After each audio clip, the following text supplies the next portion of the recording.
দেখো আমাদের weighted average number of share আমাদের এই আর্নিং ম্যানেজমেন্টের চ্যাপ্টারের একটা অংশ। তো এই weighted average number of share বের করতে গেলে কয়েকটা বিষয় সম্পর্কে আমাদেরকে ক্লিয়ার ধারণা থাকতে হবে। নাম্বার ওয়ান, যদি শেয়ার পারচেজ বা অ্যাকুইজিশন বা অর্জন করা হয়, শেয়ার ক্রয় করা হলে এখানে মাইনাস করতে হয়, কারণ শেয়ার ক্রয় করলে কমে আর ইস্যু করলে বাড়ে। দুই নম্বরে বলছে শেয়ার ইস্যু বা বিক্রি করলে প্লাস করতে হবে। স্টক ডিভিডেন্ড ডিক্লেয়ার বা স্টক স্প্লিট যদি ঘোষণা করা হয় এগুলো, তাহলে সেক্ষেত্রে শেয়ার বাড়ে। তবে যে প্রিভিয়াস ডেট বলতে বোঝাবে, মনে করো আমাদের অঙ্কটা এখানে সবসময় 1 বছরের জন্য করতে হবে। তো সেই 1 বছরের জন্য জানুয়ারি থেকে ডিসেম্বর পর্যন্ত হচ্ছে 1 বছর। আমাদের যদি অঙ্কটা অক্টোবরের 1 তারিখ বা সেপ্টেম্বরের 1 তারিখে স্টক ডিভিডেন্ড বা স্টক স্প্লিট ঘোষণা করা হয়, তাহলে তার পূর্বের যে তারিখগুলো, সেপ্টেম্বরের পূর্বে আগস্ট থাকতে পারে, তার পূর্বে যা যে যে যে মাস থাকে, জানুয়ারি থেকে ওই সেপ্টেম্বরের আগ পর্যন্ত যতগুলো ডেট থাকবে সবার শেয়ার কি হবে, ওই আনুপাতিক হারে বাড়বে। তো আমরা অঙ্ক করলে এগুলো আরো বুঝতে পারবো। শুধু আমাকে বুঝতে হবে স্টক ডিভিডেন্ড ডিক্লেয়ার করলে বা স্টক স্প্লিট হলে আমাদের শেয়ার সংখ্যা বাড়বে। কোন শেয়ার সংখ্যা? যে তারিখে ঘোষণা হবে তার পূর্বের শেয়ার গুলো।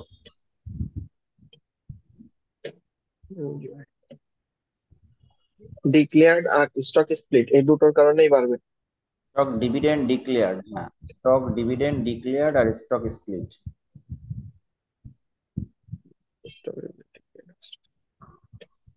আচ্ছা ভাই।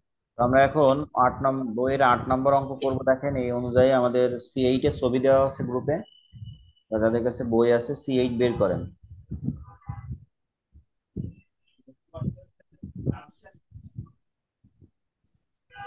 দেখেন, compute the weighted average number of share outstanding for Monsoon tool company. Monsoon tool কোম্পানির জন্য ওয়েটেড এভারেজ শেয়ার বের করতে হবে। Which has a simple capital structure assuming the following transaction in common stock occur during 2017। ধরে নিন নিচের সাধারণ যে শেয়ারগুলো সেগুলো নিচে দেওয়া হলো, ক্যাপিটাল স্ট্রাকচার আর্থিক অবস্থার বিবরণীটা নিচে দেওয়া হলো, মূলধন কাঠামোর যে বিষয়টা আর কি। তো এখানে আমাদের দেখেন transaction in common stock, number of share টাকা 10 পার ভ্যালু দেওয়া আছে। এখানে কয়েকটা ডেট আছে, জানুয়ারি, ফেব্রুয়ারি, এপ্রিল, জুলাই, সেপ্টেম্বর এবং ডিসেম্বর। এই তথ্যগুলো থেকে আমাকে ওয়েটেড অ্যাভারেজ নাম্বার অফ শেয়ারটা বের করতে হবে। আগে আমরা একটু খেয়াল করি। আমরা জানি কোনো কিছুর অ্যাভারেজ বের করা মানে হচ্ছে আমাদের ওয়েটেড অ্যাভারেজ বলতে, তো কোনো অ্যাভারেজ মানে গড়। কোনো কিছুর গড় বের করতে গেলে যতগুলো আইটেম থাকে আমরা আইটেম সংখ্যাকে যোগ করে নাম্বার অফ আইটেম দ্বারা ভাগ দে। ওয়েটেডটা মানে আমরা কারো পাশে একটু সাউন্ড আসছে তো, মিউট হও। অ্যাভারেজটা পাই। তো এখানে যেহেতু আমার বলছে ওয়েটেড অ্যাভারেজ শেয়ার বের করতে হবে, তাই আমাকে আগে ওয়েটেড শেয়ার বের করতে হবে। ওয়েটেড শেয়ার বের করে তার হচ্ছে আমাকে গড় করতে হবে। তো মনে রাখতে হবে ওয়েটেড অ্যাভারেজ শেয়ার স্বাভাবিকভাবে আমাদের এখানে 1 বছরের জন্য থাকে। স্বাভাবিকভাবে ম্যাক্সিমাম অঙ্কে বাকি সব অঙ্কে 1 বছরের জন্য মূলত নির্ণয় করা হয়। তো আমাকে আগে ওয়েটেড শেয়ারটা 1 বছরের জন্য নির্ণয় করতে হবে, আর আমরা জানি 1 বছর সমান 12 মাস।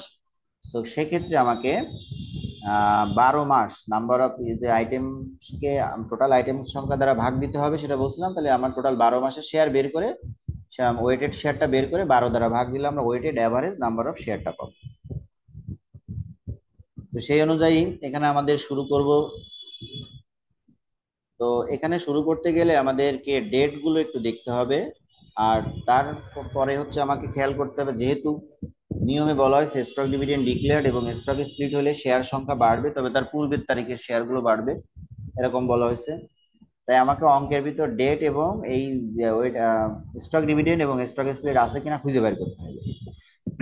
তো দেখেন আমাদের অঙ্কের ডেটটা ভাই ছিল, সব সময় কি 12 মাস নাকি কম বেশিও থাকতে পারে? না ওয়েটেড অ্যাভারেজ শেয়ার সবসময় 12 মাসের জন্যই হয়, 1 বছর। আচ্ছা। আচ্ছা, তাহলে এখানে অঙ্কের মধ্যে আমরা দেখতে পাচ্ছি সেপ্টেম্বরের 1 তারিখে 50% স্টক ডিভিডেন্ড বলা আছে। সেপ্টেম্বরের 1 তারিখে 50% স্টক ডিভিডেন্ড বলা আছে। তার মানে সেপ্টেম্বরের পূর্বে যত তারিখ আছে সব স্টক ডিভিডেন্ড 50% হারে বাড়বে, অর্থাৎ মাত্র যা ছিল তার থেকে আরো 50% হারে কি 50% বাড়বে। বাড়বে। তাহলে পূর্বের তারিখের, কিন্তু আমি কিন্তু আবারও বলেছি ওখানে লেখাও কিন্তু পূর্বের তারিখ, যে তারিখে ঘোষণা করা হবে তার পূর্বের তারিখ বাড়বে। তো সেক্ষেত্রে দেখেন আমাদের সেই হিসেবে আমাদের প্রথমে দেখেন লাস্টে লেনদেনটা আছে জানুয়ারির 1 থেকে, আমাদের ডেটের রেঞ্জটা আগে ক্লিয়ার হতে হবে।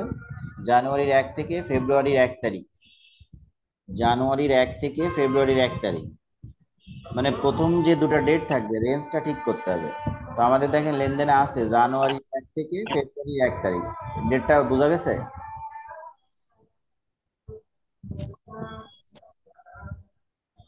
ব্যাপার তো ডেট বুঝেছিস? জি ভাই। আচ্ছা এবার আসো দেখো, আমরা ডেট দুইটা লিখবো, রেঞ্জ অনুযায়ী সাজাবো, কিন্তু আমাদের কাজ কাজ হবে প্রথম যে ডেটটা লিখবো, এই জানুয়ারির 1 তারিখ লিখছি, একে আমাকে প্রাধান্য দিয়ে কাজ করতে হবে। তাহলে জানুয়ারির 1 তারিখে কি ছিল বলো তো? জানুয়ারির 1 তারিখে ছিল শেয়ার আউটস্ট্যান্ডিং, মানে শেয়ার শেয়ার আউটস্ট্যান্ডিং। শেয়ার হাতে ছিল কত, 32,000। ঠিক আছে, হ্যাঁ। এবার আমাদের 32,000 শেয়ার ছিল সেপ্টেম্বরের 1 তারিখে, যেহেতু স্টক ডিভিডেন্ড ঘোষণা করা হয়েছে, তো আমাদের স্বাভাবিকভাবে 50% ঘোষণা করা হয়েছে, আমাদের সবকিছু স্বাভাবিকভাবে 100%, সবকিছু স্বাভাবিকভাবে হচ্ছে 100%। 50%। তো এর সাথে আরো কত পার্সেন্ট ঘোষণা করা হয়েছে? 50%। আরো 50%। মোট কত পার্সেন্ট হচ্ছে? 100 তো ছিল, আরো 50% ঘোষণা করলে কত হবে? 150%। 150 হচ্ছে। তাই দেখো এখানে প্রথমে আমরা দেখছি 32,000 গুণ 150%, ঠিক আছে? আচ্ছা, হ্যাঁ।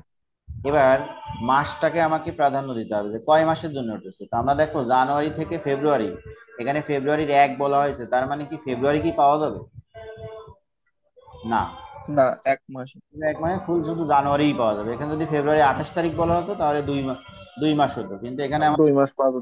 ফেব্রুয়ারি 1, দ্যাট মিনস 1 মাস। তাই দেখো গুণ 1 এম বুঝায়, আমি এম দ্বারা মান বুঝাইছি তোমাদের, এটা এম দেওয়া লাগবে না পরীক্ষার হলে, জাস্ট তোমাদের বোঝার জন্য দিচ্ছি। তাহলে আমাদের এখানে প্রথমে এইটুক নিয়ে কোনো প্রশ্ন আছে কারো? দেখো, ভাই ওই মাসে একটা আবার একটু বলেন যে মাসটা কি হবে? এই যে মাসটা হবে, তুমি এখানে যে রেঞ্জ দিবা জানুয়ারির 1 থেকে ফেব্রুয়ারি 1, তোমার অঙ্কে এরকম পরপর ডেট দেওয়া থাকবে, তাহলে 1 মাসের থেকে আর 1 মাস পর্যন্ত ডেট সাজাবা, কিন্তু তোমার প্রাধান্য পাবে প্রথম যারে লেখবা সেইটা। তাহলে তোমার এখানে জানুয়ারি 1 থেকে ফেব্রুয়ারি লেখছো, এখন ফেব্রুয়ারি মাস তো 28 লেখনি, ফেব্রুয়ারি 1 লেখছো, তার মানে জানুয়ারি 1 থেকে জানুয়ারি মাস শেষ পর্যন্ত। ফেব্রুয়ারি তো আমি হাতে পাইনি, পাইছি? না। ফেব্রুয়ারিটা পাইনি কিন্তু, তাই আমরা এখানে 1 মাস দ্বারা গুণ করছি, ঠিক আছে? জি ভাই। আচ্ছা, এবার দ্বিতীয় রেঞ্জ শুরু হবে ফেব্রুয়ারি থেকে, দ্বিতীয় রেঞ্জটা শুরু হবে ফেব্রুয়ারি থেকে, কারণ ফেব্রুয়ারি নিয়ে তো আমাদের কোনো কাজ হয়নি, হয়েছে?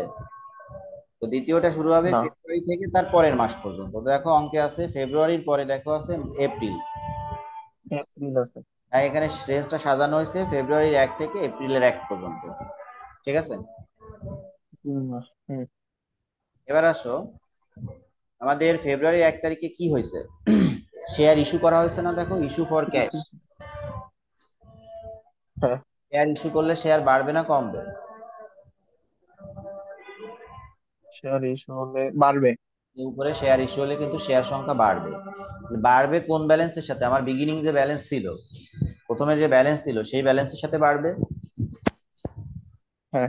তাহলে ছিল দেখো 32,000, এই 32,000 32,000। আরো কত যোগ হবে? 6,000, 6,000 শেয়ার আমরা 6,000। এবার ওই 150, 6,400। ওই 6,400, এবার ওই 150% তো পাচ্ছে, যেহেতু সেপ্টেম্বরের পূর্বে, ফেব্রুয়ারি 1 তারিখটাও কি সেপ্টেম্বরের পূর্বে না? ফেব্রুয়ারি 1 তারিখ হ্যাঁ। সেপ্টেম্বরের পূর্বে, তাহলে এও 150% পাচ্ছে, ঠিক আছে? জি গুণ, ভাই। গুণ হচ্ছে 2 মাস, 2 মাস কিভাবে হয়েছে পারতো? ফেব্রুয়ারি তো পাবো, মার্চ পাবো, এপ্রিল কি পাবো? এখানে না, রেঞ্জ খেয়াল করো, রেঞ্জ ফেব্রুয়ারি আর মার্চ 2 মাস হচ্ছে। ফেব্রুয়ারি মার্চ পাবো, তাই এখানে লাস্টে গুণ 2 দেওয়া হয়েছে। দেখো একটু ক্লিয়ার? জি ভাই। আচ্ছা, এটা করলে হচ্ছে 1,15,200। নমস্কার, একবার একটু বলবেন? বুঝি নাই। ওই যে 32,000 যোগ করছে না, 32,000 যোগ 6,400, ওই 32,000টা কেন আসলো আর একবার একটু বলবেন? আমরা বলেছি শেয়ার ইস্যু করলে প্লাস হয় আর পারচেস করলে মাইনাস হয়, তাহলে প্লাস মাইনাসটা কার সাথে হবে? তোমার হাতে যে শেয়ারটা থাকবে, বিগিনিং যে ব্যালেন্সটা থাকবে তার সাথে যোগ বিয়োগ করতে হবে। তো তুমি প্রথমে জানুয়ারি 1 তারিখে শেয়ার কত নিয়ে শুরু করছো? 32,000 নিয়ে শুরু করছো না? হ্যাঁ। তা সেই 32,000-এর সাথে এবার ফেব্রুয়ারি মাসের 1 তারিখে এসে নতুন করে শেয়ার ইস্যু করছে, তাহলে শেয়ার ইস্যু করলে বাড়বে না কমবে? বাড়বে। আরে তাই এই যে 32,000 সাথে 6,400 যোগ করা হয়েছে। হ্যাঁ ভাই বুঝছি। এখন লিফো ফিফো করো, ওখানে আমরা ব্যালেন্স যা থাকে পূর্বে ব্যালেন্স যেটা থাকে ব্যালেন্সের ঘরে যে এবার রিসিভ করলে সেটা কি যোগ করি, সেরকম ব্যালেন্সের সাথে সেরকম। যখন আমরা সিম্পল অ্যাভারেজ মেথড বা ওয়েটেড অ্যাভারেজ মেথড করি তখন কি এরকম যোগ করি না, এরকম। হ্যাঁ করি। তো আমাকে ধারণা নিতে হবে যে যোগ করব বিয়োগ করব কার সাথে, বিগিনিং ব্যালেন্সের সাথে। বিগিনিং ব্যালেন্স যতটুকু ছিল, বা এটাও তুমি খেয়াল করতে পারো যে আমি যে ডেটে আছি তার সেই ডেটের পূর্বের মোট শেয়ার কত ছিল, সেইটা বা সেই ডেটের পূর্বে নিট শেয়ার কত ছিল তার সাথে আমরা যোগ বিয়োগ করবো, বুঝছো? হ্যাঁ। আচ্ছা, এবার পরে আসো এপ্রিল 1 থেকে জুলাই 1, ডেট বইতে দেওয়া আছে, দেখো এপ্রিল 1 থেকে জুলাই 1। এপ্রিল 1 থেকে জুলাই 1 তারিখে দেখো এবার মুখটা খেয়াল করো। তোমার যে বলছিলাম বিগিনিং এর সাথে বা আমাদের নিট ব্যালেন্সের সাথে যোগ করতে হবে, তাহলে নিট এখন পূর্বের তারিখে নিট ছিল কত, এই দেখো 32,000 সাথে 6,400 যোগ করা হয়েছিল না? হ্যাঁ। তাহলে এখন এপ্রিলের 1 তারিখে এসে তার নিট শেয়ার হয়েছে কত, 38,400 হয়েছে। 32,000 সাথে 6,400 যোগ করে দেখো, ঠিক আছে? এবার এই 38,400 সাথে তুমি হ্যাঁ। যোগ করবা না বিয়োগ করবা সেটা লেনদেন অনুযায়ী বুঝতে হবে। তারপর লেনদেনে লেখা আছে এপ্রিলের 1 তারিখ অ্যাকুইজিশন। অ্যাকুইজিশন, শেয়ার পার্সেজ, ওই প্রথমে দেখো লেখা আছে শেয়ার পার্সেজ অথবা অ্যাকুইজিশন একই কথা। তাহলে অ্যাকুইজিশন হলে মাইনাস হবে, অ্যাকুইজিশন হলে কি হবে, মাইনাস। মাইনাস হবে। মাইনাস হবে। 6,000 এই যে মাইনাস করছি, করছি, করার হ্যাঁ পরে ভাই, জি ভাই। মাইনাস দিয়াই আছে 6,000। আর এই যে 150%, এটা তো আমার এপ্রিল মানে সেপ্টেম্বরের পূর্বে, আমরা বলছি স্টক ডিভিডেন্ড স্টক স্প্লিটের পূর্বের তারিখে শেয়ার গুলো বাড়বে, তাহলে যত সময় পূর্বের তারিখ থাকবে তত সময় আমরা এই পার্সেন্টেজটা কাটবো, ঠিক আছে? এটা দেওয়ার পরে দেখো এপ্রিল থেকে জুলাই পর্যন্ত, এপ্রিল মে জুন জুলাই তো আসবে না, 3 মাস লাস্টে, ঠিক আছে? স্যার এখানে হ্যাঁ 150% একটু বুঝান। তুমি কি প্রথম থেকে 150% বুঝছো? হ্যাঁ স্যার। তাহলে সেই অনুযায়ী তো আসছে ভাই, এখানে তো চেঞ্জের কিছু নাই। আমাদের বলছি সেপ্টেম্বরের পূর্বে যত তারিখ আছে, সেপ্টেম্বরে স্টক ডিভিডেন্ড ডিক্লেয়ার করলে বা স্টক স্প্লিট যদি হয়, যে তারিখে ডিক্লেয়ার হবে তার পূর্বের তারিখে সমস্ত শেয়ার গুলো ওই যে পার্সেন্ট বাড়বে সেই আলোকে সবাই পাবে। তাহলে আমাদের এখানে তো বেজ স্যার কি করলেও? বুঝি নাই। স্যার ক্রয় করলেও? ক্রয় করো বিক্রয় করো ওটা কোনো সমস্যা নাই, এই পার্সেন্টেজটা সবাই পাবে। শুধু ক্রয় বিক্রয় প্লাস হবে নাকি মাইনাস হবে সেটা ব্যাক ফ্যাক্টর, ঠিক আছে? শেয়ার ক্রয় করুক বিক্রয় করুক ওটা কোনো ফ্যাক্টর না। ফ্যাক্টর হচ্ছে আমি তারিখের পূর্বে কোনো মাস পাইলেই সেটা আমাদেরকে এই পার্সেন্টেজ হারে প্রকাশ করতে হবে।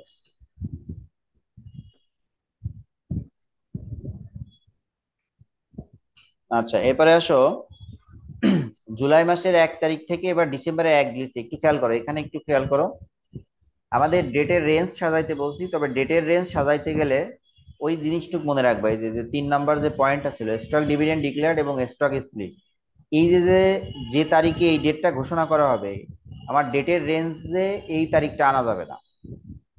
আমাদের তারিখটা আনতে হবে শুধু শেয়ার ক্রয় আর বিক্রয়, শুধু শেয়ার কি ক্রয় এবং বিক্রয়, কোনো স্টক বিক্রয়। স্প্লিট স্টক ডিভিডেন্ড ডিক্লেয়ারের ডেটটা আমার ডেটের রেঞ্জ হিসেবে আনা যাবে না। আমরা এই যে রেঞ্জ গুলো বিবেচনা করতেছি, কোনো স্টক স্প্লিট বা স্টক ডিভিডেন্ড ডিক্লেয়ার্ডে ওটাকে রেঞ্জের মধ্যে আনা যাবে না, ডেটের রেঞ্জে আনতে হবে শেয়ার ক্রয় আর বিক্রয়। কথা কি বোঝা গেছে? জি ভাই। জি তাহলে ভাই দেখ, ক্লিয়ার। তারপরে দেখো তাহলে জুলাই মাসের 1 তারিখের পরে সেপ্টেম্বরে কিন্তু আমাদের ওই সেই স্টক স্প্লিট স্টক ডিভিডেন্ড ছিল, তাই কিন্তু আমরা ওইটাকে অমিট করে পরেরটা চলে গেছি। জুলাইয়ের পরে তারিখ আছে ডিসেম্বরের 1 তারিখ, জুলাইয়ের পরে তারিখ আছে কত, ডিসেম্বর 1 তারিখ আছে। 15 5। হ্যাঁ হ্যাঁ এক আছে। তারিখ। আচ্ছা, তাই দেখো এখানে লেখা হয়েছে জুলাই 1 থেকে ডিসেম্বর 1। তো আমার এখানে দেখো এই যে প্রিভিয়াস মান্থের শেয়ার কত থাকবে, 38,400 থেকে 6,000 মাইনাস হবে, তাহলে থাকে কত, 32,400 থাকে। হ্যাঁ হুম। এবার জুলাই মাসের 1 তারিখে কি হয়েছে, জুলাই মাসে 1 তারিখে ইসোল্ড বিক্রি করা হয়েছে 2800 শেয়ার। কত শেয়ার বিক্রি করা হয়েছে? 1800 2800 শেয়ার। শেয়ার। শেয়ার বিক্রি করলে বাড়বে না কমবে? শেয়ার বিক্রি করে বাড়বে। বাড়বে, তাই যে প্লাস করছে 2800 করছি। হ্যাঁ। এবার গুণ হচ্ছে যে 150%। এই জায়গায় অনেকে কনফিউশন থাকে, যেহেতু আমি বলেছি যে আমার যে তারিখে ঘোষণা করবে তার পূর্বে শেয়ার গুলো আমাকে কি করতে হবে, এই পার্সেন্টেজটা সেই পূর্বের তারিখের শেয়ার গুলো করবে। এখানে কিন্তু জুলাই থেকে ডিসেম্বর, আমার সেপ্টেম্বরে ঘোষণা করা হয়েছিল, তাহলে জুলাই আগস্ট পাওয়ার কথা, সেপ্টেম্বরের পরে তো সেপ্টেম্বর অক্টোবর নভেম্বর পাওয়ার কথা না হিসাব অনুযায়ী, নাকি? হুম। কিন্তু এখানে একটু কথা খেয়াল করবা, সেটা হচ্ছে যে আমি আমাদের এখানে সবকিছু কিন্তু এই যে ডেটের রেঞ্জ করি, প্রথম যে বেজ এইটাকে ধরে করা হচ্ছে। যেমন ক্রয় করলে এই তারিখে কি হচ্ছে, বিক্রি করলে এই তারিখে কি হচ্ছে, সেটা ধরে করতেছি না আমরা। আমরা কিন্তু জি ভাই। বেসটা ধরে করি। সুতরাং এখানে মনে রাখতে হবে, বেস যদি পাই, বেস তারিখটা যদি পাই, তাহলে এর আন্ডারে যারা আছে সবাই পাবে। সবাই পাবে। যদি বেস তারিখটা পায়, তাহলে এর আন্ডারে সে যাই থাকুক না কেন, ওই ডেটের বাইরে চলে গেলেও সমস্যা নেই, কারণ আমার বেস শুরু হয়েছে, সে পাওয়া থেকে শুরু হয়েছে, তাহলে এরাও পাবে। ঠিক আছে? তাই কিন্তু এখানে 150% করা হয়েছে। করে গুণ 5, 5 মাস কিভাবে আসছে জানো? July, August, September, October. August, September, এখানে কিন্তু নভেম্বর, ডিসেম্বর ডিসেম্বর, কাউন্ট হবে না, ডিসেম্বর তো কাউন্ট হবে না। নভেম্বর। হ্যাঁ হ্যাঁ। 5 মাস। তো এটা করলে হচ্ছে 2,64,000। বইতে এখানে ক্যালকুলেশনে ভুল আছে, বই যারা দেখছেন বই দেখা লাগবে না, এটা দেখেন। এবার দেখেন ডিসেম্বরের 1 তারিখের পরে আর কোনো ডেট নাই আছে? না। না, তাহলে আমি কি বলছিলাম, আমাদেরকে 12 মাসের শেয়ার নির্ণয় করতে হবে। আমার হিসাব অনুযায়ী দেখেন 9 মাসের শেয়ার, মানে 11 মাসের হচ্ছে, এই 5 মাস, এই 3 মাস, 8 মাস আর 2 মাস, 10 মাস আর উপরে চলে 1 মাস, কয় মাস হয়েছে? 11 মাস হয়েছে। 11 মাস হয়েছে। আমাকে ডিসেম্বর মাস ক্লোজ করতে হবে। ডিসেম্বর মাস কি করতে হবে? বছরকে আসলে ক্লোজ করে দিতে হবে।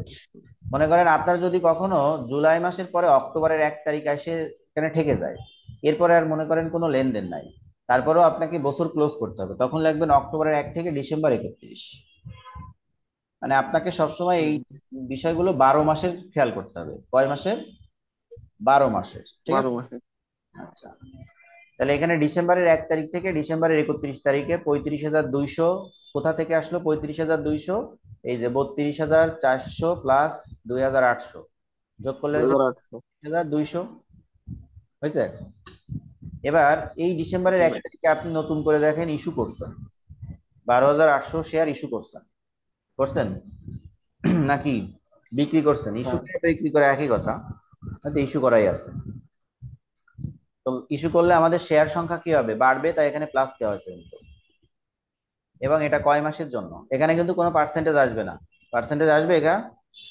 না, কারণ এটা ডেটের পরে। না, এটা তো পরে। না, এটা পরে, তাই কোনো পার্সেন্টেজ আসবে না। তাই দেখেন গুণ 1 মাসের দেওয়া হয়েছে 48,000। এটা গুণ করলে হচ্ছে আমাদের যোগ করলে যা হয় সেই হিসেবে দেখেন আমরা এখানে মান বসাইছি। করে এই যে টোটাল মান্থ ওয়েটেড শেয়ার, এটা হচ্ছে 6,21,000 হচ্ছে টোটাল মান্থ ওয়েটেড শেয়ার। মানে টোটাল মানে কি, 12 মাসের জন্য শেয়ার। এটা আমার লাগবে গড়, আমার লাগবে কি অ্যাভারেজ লাগবে না, ওয়েটেড অ্যাভারেজ লাগবে। তাই এই শেয়ার সংখ্যাকে আমাদের টোটাল মাস 12 মাস 12 দ্বারা ভাগ দেওয়া আছে, এটা হচ্ছে 51,750। এই হচ্ছে আমাদের weighted average number of share বের করার সিস্টেম। বইতে অনেক অনেক পদ্ধতি আছে অনেক জায়গায়, তো অত পদ্ধতিগুলো খেয়াল করবেন না, আমি যেটা শিখাইছি এটাই একটাই শিখবেন। আর ভাই ওই যে কথাটা বললেন, যদি অক্টোবরে শেষ হতো তাহলে ওই অক্টোবর থেকে ডিসেম্বরে আনতাম। হ্যাঁ, ওইটা অক্টোবর থেকে তোমার বছর ক্লোজ করতে হবে, মানে যে তারিখেই বছরে এসে শেষ হবে না কেন। ঠিক আছে? মনে করো এখানে এই যে জুলাই থেকে ডিসেম্বর 1 না হয়, এখানে জুলাই আগস্ট সেপ্টেম্বর, এখানে অক্টোবর 1 হতে পারতো, তাহলে তুমি তো অক্টোবর 1 নিয়ে তার কাজ করবে না, রেঞ্জ তো অক্টোবর 1 পর্যন্তই। তাহলে সেক্ষেত্রে পরের ডেট আসবে অক্টোবরের 1 থেকে ডিসেম্বর 31, অর্থাৎ বছরকে তোমাকে ক্লোজ করতে হবে। এখানে সর্বমোট কথা 12 মাসের শেয়ার তোমাকে কাউন্ট করতে হবে। এবার তখন এই এই শেয়ার যোগ করে বা যোগ বিয়োগ করে যাওয়া হতো, তার সাথে ওই মাসের গুণ দিতাম, যে অক্টোবর, নভেম্বর, ডিসেম্বর 3 মাস। হ্যাঁ, তখন এখানে 3 মাস হতো। তুমি তখন দেখবা ওইগুলো জি করে, ভাই। তোমার লাস্টে হিসাব করে দেখবে, লাস্টের এইগুলো যোগ করে দেখবে যে 1 মাস আর 5 মাস, 6 মাস, 6 আর 3 9, 9 আর 2 11 আর 1 কত 12 মাস হয়েছে, দেখো তো এই যে শেষে এর গুলো যোগ করলে এটা তো 12 মাস, অর্থাৎ এইভাবে জি ভাই তোমাকে 12 মাসের শেয়ার এখানে আগে 12 মাসের ওয়েটেড শেয়ার বের করে তারপরে তার গড় করতে হবে। আচ্ছা। ক্লিয়ার? হ্যাঁ। তো আজকে এই একটাই শিখালাম, এইটাই একটু সবাই বাসায় ভালো